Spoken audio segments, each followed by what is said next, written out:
আসসালামু আলাইকুম ওয়া রাহমাতুল্লাহ। প্রিয় দর্শক, আশা করি আপনি অনেক পরিমাণে ভালো আছেন। আপনি কি জানেন হযরত মুহাম্মদ সাল্লাল্লাহু আলাইহি ওয়াসাল্লামের জন্মের সময় কি কি ঘটনা ঘটেছিল? না জেনে থাকলে ভিডিওটি দেখে চলুন শুরু করা যাক।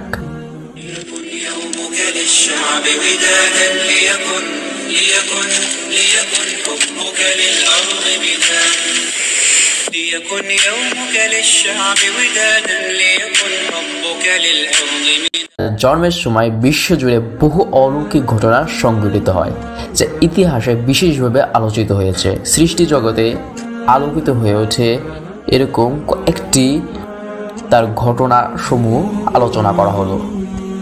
1 নম্বর, রাসূলুল্লাহ সাল্লাল্লাহু আলাইহি ওয়াসাল্লামের আমিনা রাদিয়াল্লাহু আনহা বর্ণনা করেন, যখন তিনি তার সন্তান প্রসব করেন তখন তিনি এমন একটি নূর দেখতে পান যা সিরিয়ার প্রাসাদ পর্যন্ত আলোকিত করে দেয়। সুবহানাল্লাহ। 2, পারস্যের আগুন নিভে যায়। সেই সময় পারস্য সাম্রাজ্যে এক বিশাল অগ্নিকুণ্ড ছিল যা 1000 বছর ধরে কখনো নিভেনি। রাসূলুল্লাহ সাল্লাল্লাহু আলাইহি ওয়াসাল্লামের জন্মের মুহূর্তে সে আগুন হঠাৎ নিভে যায়, যা তখনকার পারস্যবাসীদের জন্য এক বিরাট আশ্চর্যের বিষয় ছিল। 3, সাওয়া হ্রদের পানি শুকিয়ে যায়। পারস্যের সাওয়া নামক এক বিশাল হ্রদ ছিল যার পানি কখনো কমতো না। রাসূলুল্লাহ সাল্লাল্লাহু আলাইহি ওয়াসাল্লামের জন্মের সাথে সাথে সেই হ্রদের পানি শুকিয়ে যায়। এটি ছিল একটি বড় আলামত যা ইরানের মজুসি অগ্নিপূজক সম্প্রদায়কে অবাক করে দেয়। 4, পারস্যের রাজপ্রাসাদ কেঁপে ওঠে এবং 14টি স্তম্ভ ভেঙে পড়ে। রাজা কিসরার বিশাল প্রাসাদ ছিল যা তখন পর্যন্ত কখনো ধ্বংস হয়নি।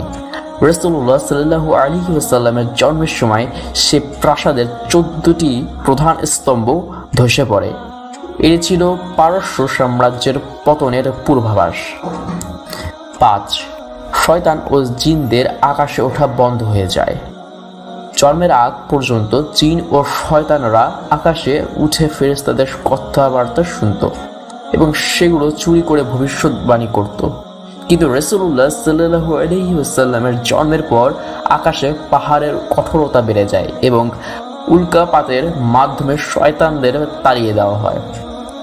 6, কাবার প্রতিমাগুলো ভেঙে যায়। তৎকালীন সময়ে কাবা শরীফে 360টি মূর্তি ছিল যেগুলো আরবরা উপাসনা করত। রাসূলুল্লাহ সাল্লাল্লাহু আলাইহি ওয়াসাল্লামের জন্মের মুহূর্তে এসব প্রতিমা অদৃশ্য শক্তির দ্বারা একে একে পড়ে যায়, যা ইঙ্গিত করে যে শিরকের যুগ শেষ হতে চলেছে। এইসব অলৌকিক ঘটনার মাধ্যমে বোঝা যায় যে আল্লাহ সুবহানাহু ওয়া তাআলা রাসূলুল্লাহ সাল্লাল্লাহু আলাইহি ওয়াসাল্লামের আবির্ভাবের মাধ্যমে মানব জাতির জন্য এক নতুন যুগের সূচনা করেছিলেন।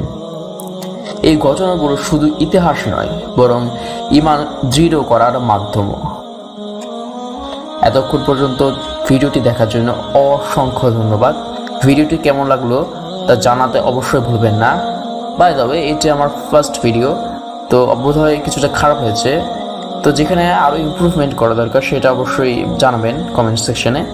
তো ভিডিওতে কখনোই কিন্তু লাইক দিতে ভুলবেন না, ও চ্যানেলে নতুন হলে অবশ্যই সাবস্ক্রাইব করবেন এবং পারলে আপনার একজন মুসলিম বন্ধুকে শেয়ার করবেন। ভালো থাকবেন, সুস্থ থাকবেন। আসসালামু আলাইকুম ওয়া রাহমাতুল্লাহ।